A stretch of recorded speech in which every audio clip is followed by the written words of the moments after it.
This video is brought to you by Skillshare. Stick around to hear more about the promotion that they're offering to the entire upper echelon community. Okay, today is a much more philosophical video than some of my previous work because the subject simply just requires it. So without further ado, let's get right into it.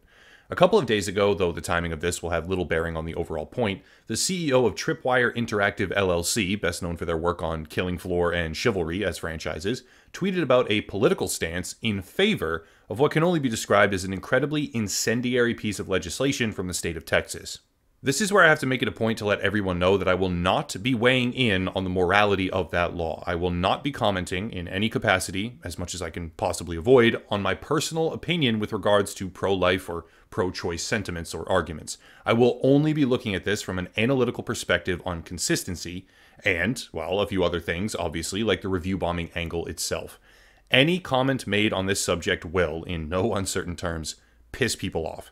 This is a hard line in the sand. On one side is a pro-life argument against abortion in pretty much any terms necessary. On the other is a pro-choice argument about autonomy, and making any sort of statement, one or the other, either way, whips a larger than desirable group of people into an absolute frenzy, which is not worth the time, the headache, the stress, or any of the other social penalties it ultimately incurs on someone like me.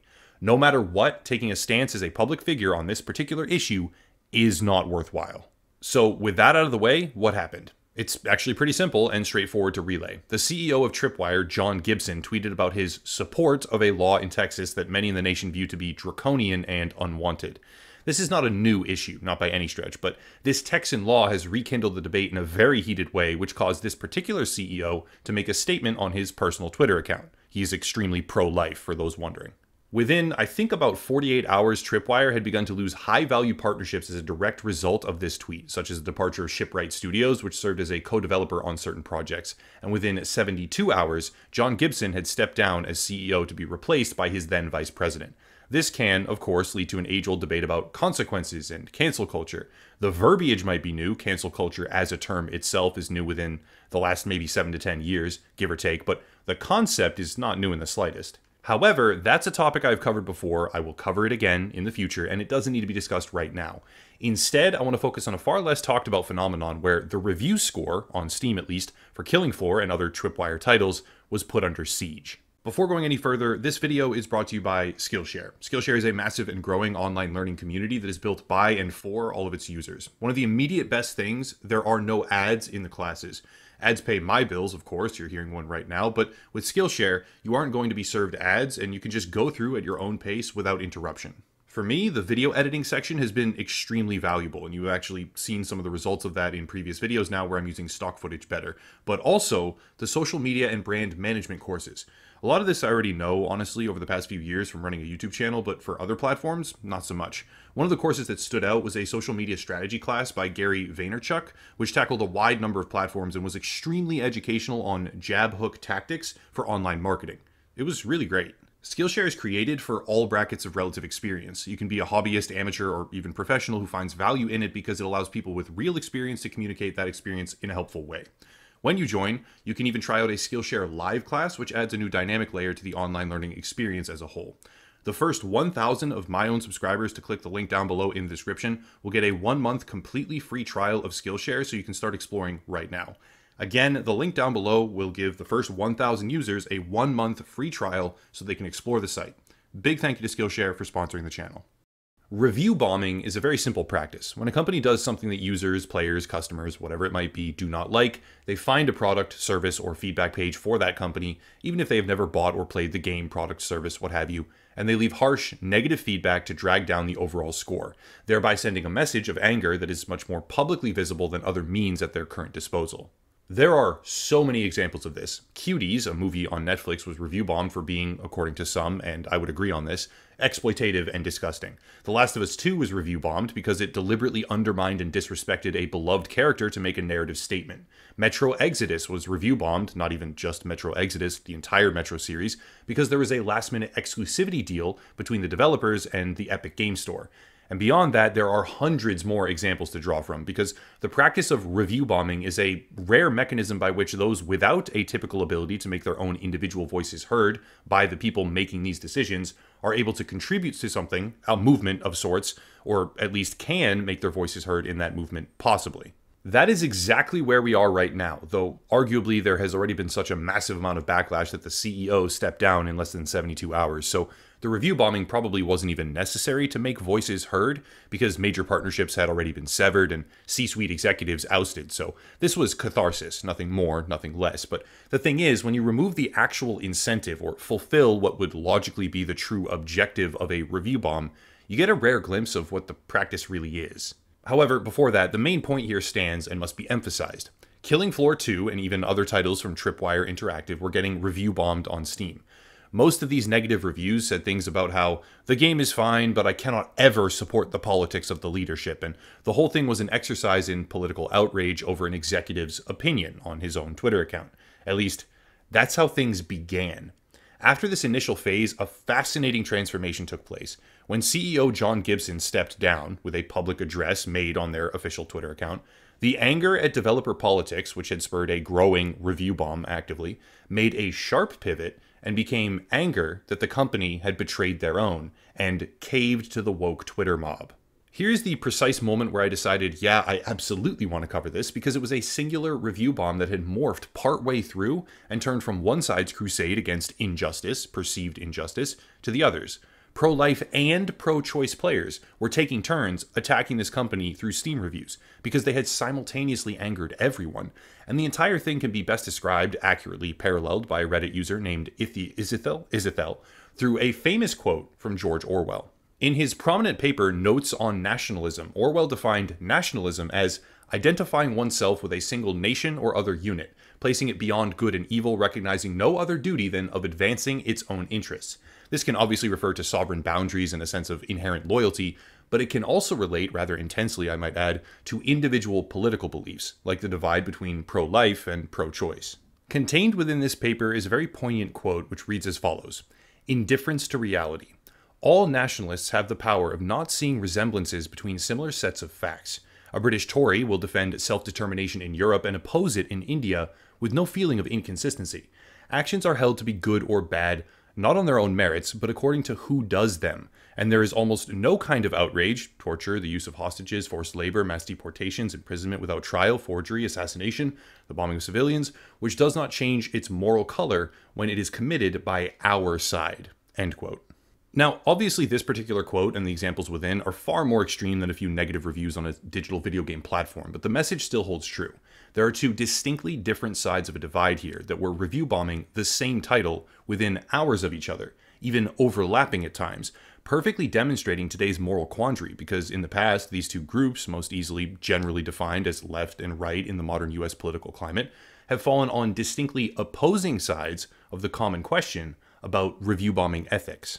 When The Last of Us 2 was review bombed some time ago, one side claimed that this was a justified effort to be heard and it was necessary.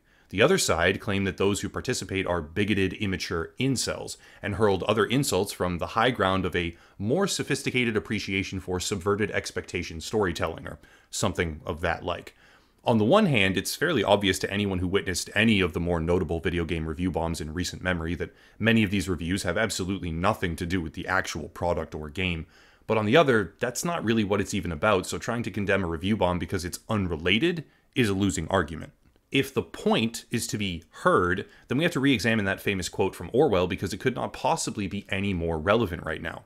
Either all of it is okay, or none of it is. It's either perfectly fine that games get review bombed to send a message about monetization, or politics, or exclusivity, or what have you, or it's never okay for the games to be review bombed, because the act itself is inherently immoral and should be condemned.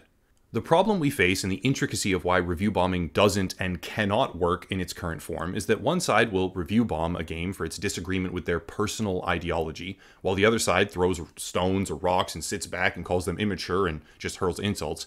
And then 5 minutes later, even on the exact same title, simultaneously, the other side will take over and throw stones at the same exact developer simply because they shifted their position. These two sides just trade places, flipping from one perceived or self-proclaimed ethical fortress to the other with absolutely no moral consistency whatsoever. Review bombing is not a moral or immoral act, in my opinion, because players, users, customers, all of them, whatever it is, do not actually think of it that way. Review bombing is thought of as a weapon to be used against those that disagree with you, rather than a fully defined act. be it ethical or unethical, moral or immoral. Until it is accurately understood, like truly accurately understood as a consistent and rigidly defined practice by itself that does not lessen or become more extreme based on the reason why you do it, which is just the ultimate failing of almost everyone involved with this practice itself, it will continue to be a useless, flippant, and all too often very hypocritical function of the gaming world, where people who don't like a game's perceived politics, one side or the other, will review bomb, and people who don't like the other people who are review bombing at that specific moment in time will retaliate. Meanwhile, all of them can trade places on a whim with a simple developer tweet, which turns the entire thing into a low-stakes game of musical chairs where the price of entry is wearing full clown makeup. The biggest problem with review bombing as a concept is just consistency. It doesn't exist, the consistency. One side will tell you that it's okay this time because the stakes are high enough, the grievance is too severe, and a line must be drawn. The other side will never accept that, and yet the very next time that an issue occurs, up to and including a split-second change of more or less severity, it's all arbitrary, where the CEO is ousted and the entire narrative flips on its head immediately, that side, who claims review bombing to be a useless or immature act, indicative of everything wrong with the opposing view, will turn to it immediately. This idiocy becomes extremely apparent when you start to browse major industry news publications on the topic of Steam and especially Metacritic. The narrative shapes rather quickly into one of hopeful or tacit endorsement when there are new measures to prevent review bombing added by these platforms. Example, this article from The Gamer about how Metacritic is finally taking steps in the wake of Last of Us 2. But the inverse is almost universally ignored. The comedy here, at least from my perspective, is that some of them are slow to find the news and quick to act without further research. So you will have two sides review bombing the same developer for polar opposite reasons. And if we really boil down the reality of current review bombing practices, no, it doesn't work.